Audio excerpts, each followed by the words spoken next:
if you're listening to this on the day it drops, today's date is May 31st, 2026.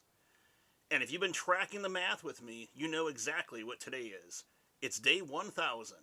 1000 consecutive days of sitting down, logging on, and pulling back the curtain and writing my way through a total life reconstruction. You know, when I first started this countdown, 1,000 days seemed like some mythical, impossible horizon. It felt like a number you hit and suddenly a bell rings, a banner drops, and you're handed a certificate that says, "Congratulations, you are now officially healed." But there are no banners in the driveway at 5 a.m. A lot of people hit milestones like this and they want to show you the highlight reel. They want to give you the glitz. They want to stand on the podium and tell you how easy it is if you just follow a few simple steps like they did. But you know how I function. You know the motto of this show: no glitz, just the work. So today I'm not giving you a victory lap. I'm giving you a diagnostic report. Because hitting 1,000 days didn't mean arriving at some perfect, flawless destination. It meant I stayed alive and stayed consistent long enough to look back at the blueprint of my own collapse and finally understand how the machinery works. I've spent the last few weeks, months really, interrogating myself. I've gone deeper into my own history, my own mistakes, and my relationship patterns than I ever thought possible. As I stand here on day 1000, looking back at the wreckage I crawled out of and the foundation I've poured since, it all boils down to 4 distinct lessons. 4 hard-fought, unshakable pillars that didn't just help me survive the last 3.5 years. They helped me redefine who I am. They turned me from a guy who was just passively enduring the misery into the man you see standing before you today, Rob of 1,000 Days. Let's start with the first one. Let's talk about the sovereignty of choosing yourself.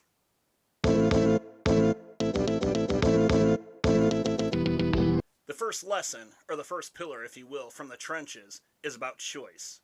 When everything falls apart, the world loves to present you with 2 default options. Option A is usually the path of quiet desperation. You stay in the wreckage, you tolerate the misery, you play the victim, and you keep running on the same miserable hamster wheel because it feels safe. Option B is a panic button. You run away blindly, you jump into the very next relationship, the next distraction, or the next vice just to numb the pain. For a long time I thought those were my only choices, and historically, because of how I'm wired, I chose to stay in the wreckage. Let's face it, for most of my life I've been the nice guy. That is a mold that I am actively trying to break. Because there is a massive difference between being a nice guy and being a good guy. Too often, because I was trying to be nice, trying to be the dutiful son or the devoted partner, I stuck with things long past their expiration date. You could say I've ridden the Titanic straight to the bottom of the ocean more than once. But when your self-esteem is low, it is an incredibly hard habit to break. You're just so damn grateful that someone is giving you a little bit of attention that you stay, because you're terrified that if you walk away, you'll never experience that again. But over the last 1,000 days, I've discovered something liberating. You don't have to accept the defaults. There is a sovereignty in realizing that you can choose option C. If option C is pulling the trigger on a bad situation, it requires you to set a brand new standard for what you allow into your life. Because option C isn't just about walking away. It is fundamentally about choosing yourself. You know, the first time I really pulled the trigger was initiating the end of a certain relationship in my life. Maybe that's because of what I went through with my divorce from X1 and then my breakup later on with X2. But I've changed. Call it jaded, call it guarded, or maybe just call it mature. But I've realized that relationships aren't always what they're cracked up to be. I've been there. I've done that. Hell, I've got the kids to prove it. But here's the secret about option C. Confidence is built on a string of victories. Once you choose option C just one time, once you step off the ship, choose yourself, and understand that you aren't going to die of loneliness or neglect, you realize that you can survive anything.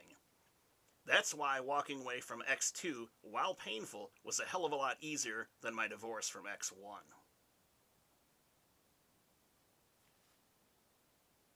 Choosing option C, choosing yourself, isn't about being selfish.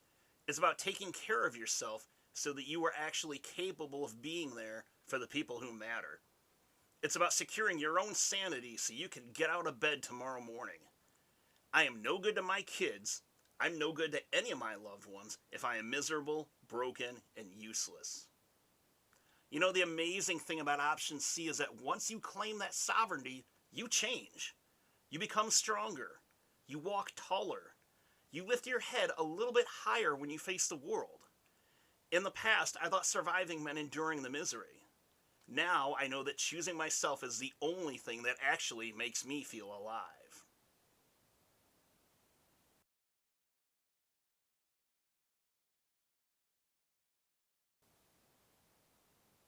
And that brand new standard, that's where the 100% policy comes in. That's the second pillar. A policy I had to write in my own blood over the last 1,000 days. When you start a rebuild, you're fragile. Your ego is bruised. Your foundation is cracked, and you're starving for validation.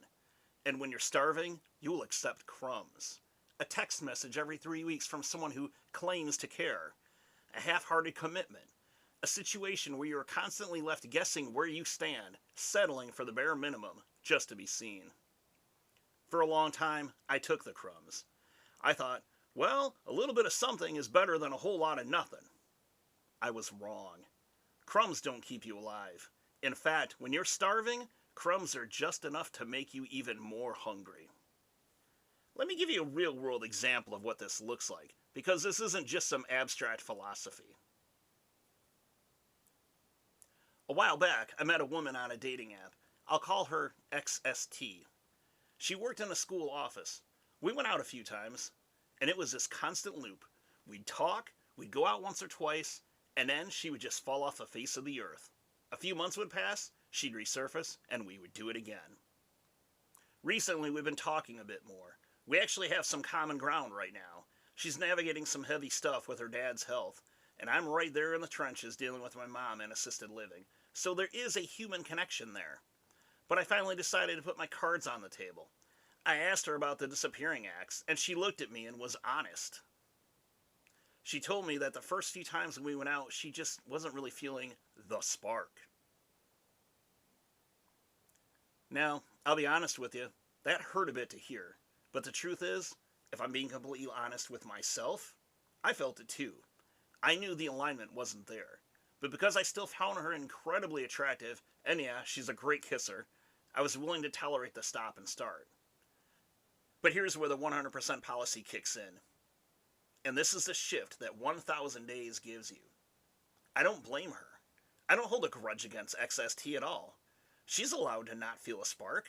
But if someone is willing to explicitly tell you that they aren't that into you, why the hell would you spend another second wasting your time or getting yourself emotionally beat up trying to change their mind? This policy isn't about chasing girls or being bitter. It's about recognizing that you only have a finite amount of emotional capital to spend. Why throw it into some black hole? If it isn't reciprocal, clear, 100% investment from both sides, the transaction is over. You pull the plug, you choose option C, and you walk away.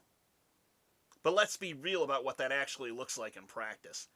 Because a lot of people mistake a boundary for an ultimatum. They think it's like saying, if you don't do this, I'm going to leave. But here's the problem with those kinds of ultimatums. If you're going to say it, if you're going to put yourself out on that kind of a limb, then you better be damn sure you're ready to follow through with it. Because if you bluff on your own boundaries, you are finished.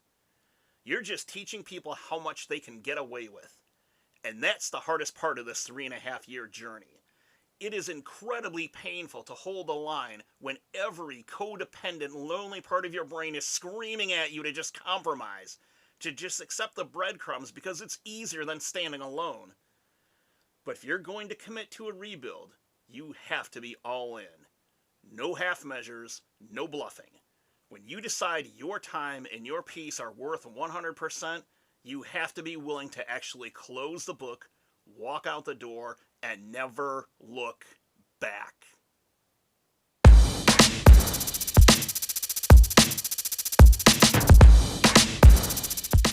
Let's talk about the tween years, that awkward liminal space between where you used to be and where you're going.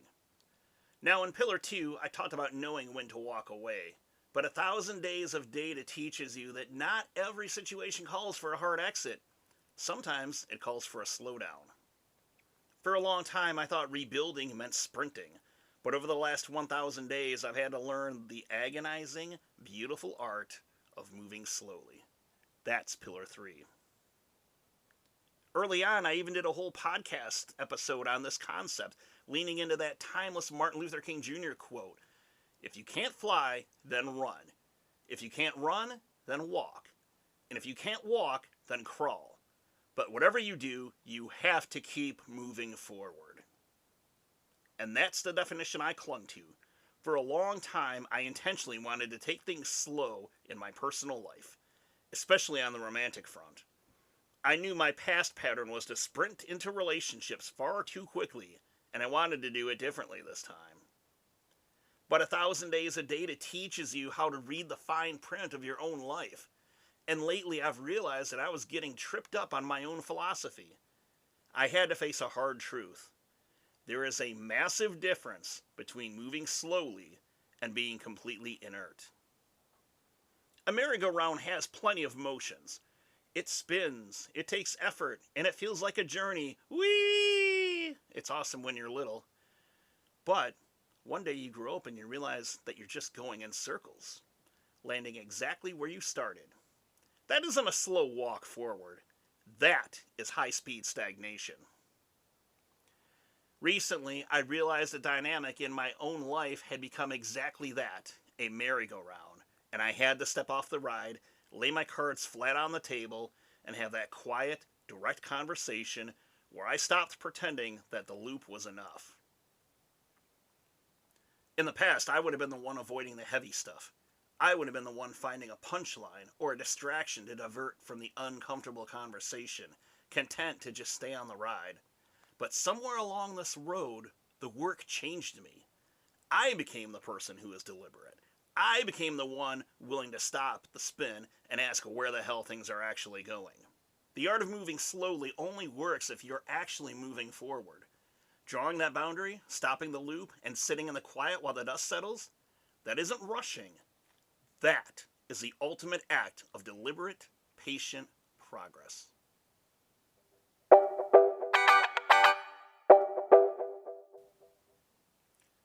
When you spend 1,000 days rebuilding, you spend a lot of time looking backward to see how far you've come, or looking down to make sure your feet are hitting the pavement. But eventually, you have to look up. You have to look toward the horizon. For me, that is the audacity of potential. Pillar 4. It's the sheer courage required to look at a blank slate and ask, what if? What if the next chapter isn't about surviving the wreckage, but designing something entirely new? I'm reminded of that famous line popularized by Robert F. Kennedy when he said, "Some men see things as they are, and they say why. I dream of things that never were, and say, why not?" To me, that is the ultimate definition of potential. It's a refusal to let the current landscape dictate the rest of the story. Now, I've written before about what I call the tricorder perspective. On Star Trek, a tricorder is a tool used to scan an unknown environment, to gather data, and help the crew navigate the final frontier. That's what modern tools, reflection, and this very archive have been for me. I'm using them to scan my life, measure my growth, and chart a course into an unexplored future. But a tool is only as good as the person holding it. You can look at the tricorder data and see exactly why things are the way they are, but it takes something else entirely to look at that same data, look out into the unknown, and ask, why not? You can have all the data in the world, but if you don't have the audacity to believe that what comes next can be bigger, better, and entirely your own design, then you'll stay anchored to the past. The triple digits are over. The horizon is here, and I am walking toward it with my eyes wide open.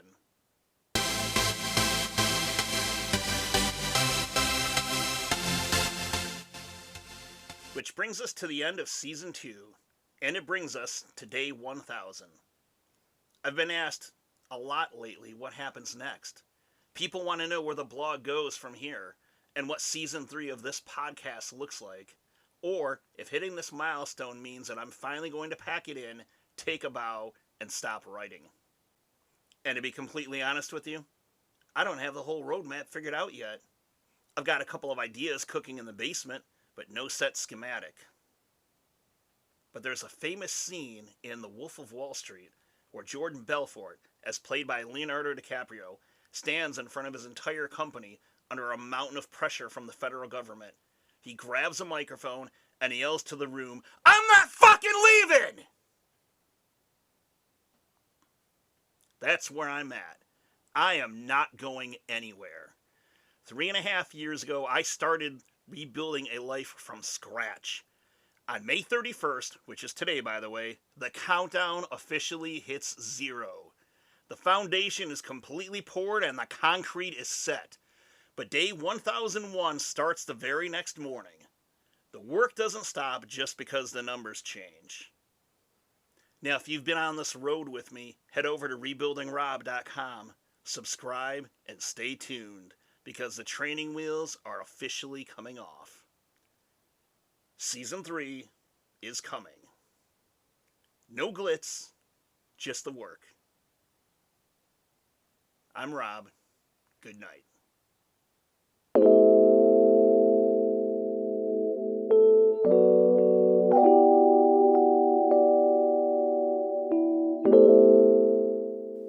This episode of Rebuilding Rob, the podcast, was produced, edited, written, and hosted by yours truly, your favorite blogger, a guy named Rob. I'd like to thank you for tuning in to today's episode. I'm well aware that, like me, you have a ton of podcast listening options, so I'm honored that you decided to take a little bit of your time out of your day to spend here with me. Rebuilding Rob, the podcast, is available wherever you find your favorite podcast. Of course, you probably figured that part out already, or else you wouldn't be listening to me right now.